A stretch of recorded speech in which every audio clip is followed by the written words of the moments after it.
Dirgantara Arendra Hermino dari grade 4A yang telah mentasbihkan juz 28. Dan diharap bersiap-siap Ananda Muhammad Zizi kelas 4A yang telah mentasbihkan juz 30.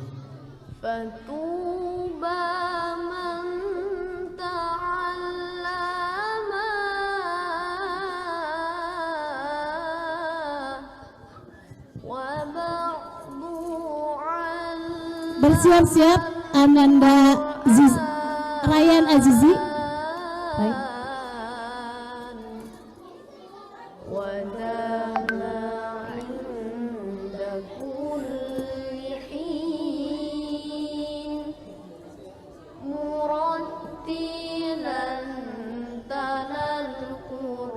Alhamdulillah, Rendra sudah menyelesaikan juz 28 ya, Alhamdulillah. Dan ini sebenarnya program dari sekolahnya Rendra. Jadi dalam program sekolah itu ada namanya Tasmi. Nah, di Tasmi itu sebenarnya anak-anak ini diajarkan dan dimotivasi juga untuk menghafal Quran. Tahun pertama Rendra waktu itu sudah juz 30, kemudian tahun kemarin juz 29. Nah, tahun ini juz 28. Jadi memang program ini berjalan setiap tahun, dan Rendra alhamdulillah juga semangat untuk bisa mengikuti. Nah, kemarin yang dipostingan di medsos itu adalah pada saat acara di mana orang tua diundang, kemudian dari sekolah memberikan seperti piagam lah gitu ya buat anak kita bahwa anak kita sudah menyelesaikan juz ke-28. Program ini dibimbing sama guru sekolahnya langsung, kemudian jadi setelah jam pelajaran biasanya itu khusus untuk tasmi itu dibimbing langsung oleh guru di sekolah. Di rumah kita juga mengulang lagi hafalannya Rendra. Ditambah di rumah juga kita panggil guru khusus Quran yang memang membimbing Rendra dan Malik sebenarnya. Nah, tapi dalam program Tasmi ini memang Rendra oleh guru yang kami panggil ke rumah itu disiapkan untuk menghadapi Tasmi yang juz 28 kemarin. Jadi di sekolah juga sudah ada langsung dibimbing oleh gurunya. Di rumah kita ulang lagi, ditambah kita panggil guru seminggu 2 kali untuk Rendra memperlancar sekaligus juga memastikan bahwa panjang pendeknya, tajwidnya segala macam itu sebisa mungkin dalam bacaan yang benar lah gitu. Saya dan Ica ini membuat program atau mengajak Rendra untuk bergabung di program pembelajaran ini sebenarnya juga dengan keadaan yang kita buat fun aja gitu. Kita bikin situasinya menyenangkan buat dia.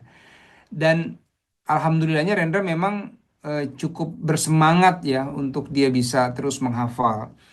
Ada nggak saat-saat sulit gitu ya? Ya ada lah pasti. Sulit dalam arti gini, kadang dia capek. Ya udah kalau dia capek kita stop dulu aja. Abang main dulu ya. Memang jadi waktu mainnya sudah ada, waktu belajarnya sudah ada, waktu menghafalnya sudah ada gitu. Kita sudah siapkan semua. Nah, kalau memang di saat waktu dia harus menghafal, dia lagi capek, ayah lagi mau istirahat dulu, ya udah nggak ada masalah. Jadi tidak kita paksakan memang, jadi sesuai dengan kondisi dia aja. Misalnya lagi agak kurang enak badan, lagi sakit, lagi pilek misalnya, ya udah dia biar istirahat aja total dulu. Dia bisa kapan dia nanti saat dia lagi semangat lagi gitu ya, udah sehat badannya atau dia lagi fit lagi, ya udah baru kita coba lagi menghafal. Jadi kita berusaha membuat menyenangkan, fun, dan juga melihat situasi kondisinya. Kalau dia memang lagi capek atau lagi nggak mood, ya nggak usah dipaksain. Nah, kapan kita ulang? Pelajaran itu biasanya setelah maghrib. Nah, habis maghrib, yuk kita buka tadi abang belajar apa sih di sekolah gitu. Oh, tadi hafalannya apa nak gitu. Jadi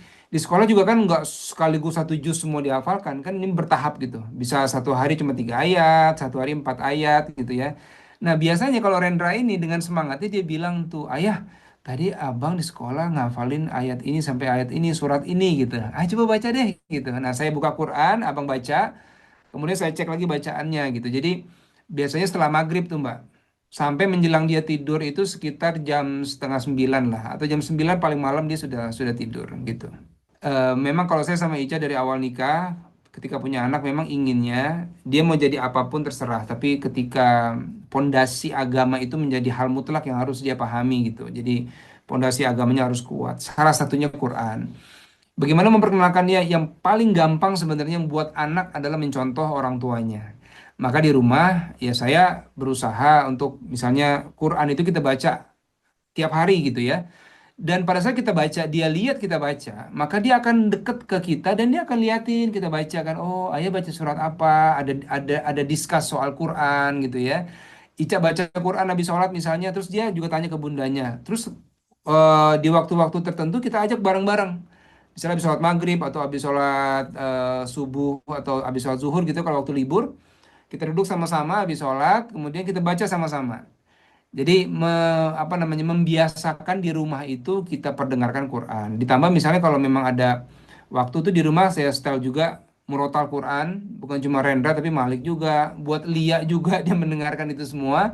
Jadi hari-hari itu di rumah tuh memang dia bisa mendengarkan Quran gitu Mbak. Jadi itu yang membuat dia jadi nggak terlalu ada jarak jauh dengan Quran, bahkan ada di dalam hari-hari hidupnya gitu.